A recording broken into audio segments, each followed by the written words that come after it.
Hello students, welcome to SP Smart Hybrid Competitive Schooling System। बेटा आज की video lecture में हमने आपका NEET 2025 all India test series 12th class के पार्ट टेस्ट 2 का पेपर डिस्कस करना है। लास्ट वीडियो लेक्चर में हमने इसके सेक्शन जो बायोलॉजी 1 है उसके क्वेश्चंस 50 क्वेश्चंस डिस्कस किए थे। इस पेपर में हमने नेक्स्ट 50 क्वेश्चंस डिस्कस करने हैं, जिसमें कि आपके 3 चैप्टर्स हैं। Chapter 4 that is principles of inheritance and variation, chapter 5 molecular basis of inheritance, and chapter 6 that is evolution. So let's start.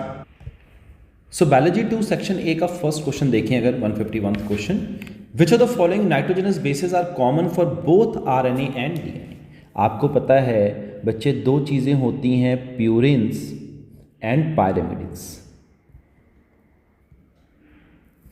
DNA के अंदर प्यूरिन्स कौन सा है, ANG, और पायरिमिडिन कौन सा है, TNC। और आरएनए की बात करें तो प्यूरिन है ANG और पायरिमिडिन है यूरेसिल एंड साइटोसिन। तो यहाँ पे अगर आप देखें कौन कौन से नाइट्रोजनस बेसिस सेम हैं, तो A is same, G is same and C is same. तो option 1 is the right answer. Next question देखिए, the biochemical characterization of the transforming substance in Griffith experiment was done by. किसने किया था ये experiment? ये experiment किया था बच्चे एवरी मैक्लॉइड एंड मैकार्टी ने, who prove the transforming substance is DNA. उन्होंने प्रोटीनेज का, आरएनएज का और डीएनएज का यूज किया है ना, और इसके बेसिस पे उन्होंने प्रूव किया कि जो ट्रांसफॉर्मिंग सब्सटेंस है वो क्या है, वो DNA. So option 1 is the right answer. Next question देखिए, दे रहा है विच of the following figure correctly represent the replication fork formed during the DNA replication. आपको पता है कि जो डीएनए रेप्लिकेशन है वो हमेशा 5 प्राइम से 3 प्राइम की तरफ मूव करता है ना। तो यहाँ पर आपका जो ये है 3 प्राइम से 5 प्राइम, ये गलत हो जाएगा, ऐसे मूव नहीं करता है ये, है ना। फिर दूसरे में आप देखिए तो 5 प्राइम से 3 प्राइम और यहाँ पे 3 प्राइम से इधर की तरफ मूव कर रहा है लैगिंग स्टैंड में, ये भी गलत है। यहाँ पे 5 प्राइम की तरफ से कंटिन्यूसली मूव कर रहा है 3 प्राइम, और यहाँ पे जो है 5 प्राइम से 3 प्राइम, तो ये भी गलत है। ऑप्शन 4 अगर आप देखिए, यहाँ पे 3 प्राइम से 5 प्राइम पे ये 5 प्राइम से 3 प्राइम मूव करेगा लीडिंग स्ट्रैंड में, दैट इज कॉन्टिन्यूअस, और जो लैगिंग स्ट्रैंड है उसमें कैसे कर रहा है, ओकाजाकी फ्रैगमेंट्स बना रहा है, ओकाजाकी फ्रैगमेंट्स बना रहा है। किसमें? Lagging strand, that is discontinuous strand. So option 4 is the right answer. Next question देखिए, in an equalized cell according to the operon theory and operator gene combines with. तो बच्चे ऑपरेटर जीन जो है किसके साथ कंबाइन कर जाता है, रिप्रेसर के साथ, in the absence of inducer. तो आपको पता है कि पिपोजिया है ना, तो यहां पर ये जो है रिप्रेसर बनाता है और ये रिप्रेसर जाके बाइंड कर जाता है ऑपरेटर के साथ, right. So option 3 is the right answer. Next देखेंगे, why are mice killed by smooth as a strain of streptococcus but not rough R strain. क्योंकि बच्चे आपको पता है कि जो स्मूथ स्ट्रेन जो है they have polysaccharide capsules and become virulent, virulency show कर देते हैं वो, है ना।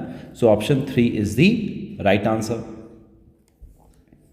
नेक्स्ट है gene regulation governing lactose operon of E coli that involves the lac I gene is. Lac I gene क्या काम करता है बच्चे? तो ये क्या करता है, लैक आई क्या है, इनहिबिटर है ना। तो नेगेटिव होगा and inducible and it's repressor protein prevents transcription. Repressor किसका जाके बाइंड कर जाता है, प्रोमोटर के साथ, ऑपरेटर के साथ, तो इस वजह से ये this prevents transcription. So option 2 is the right answer.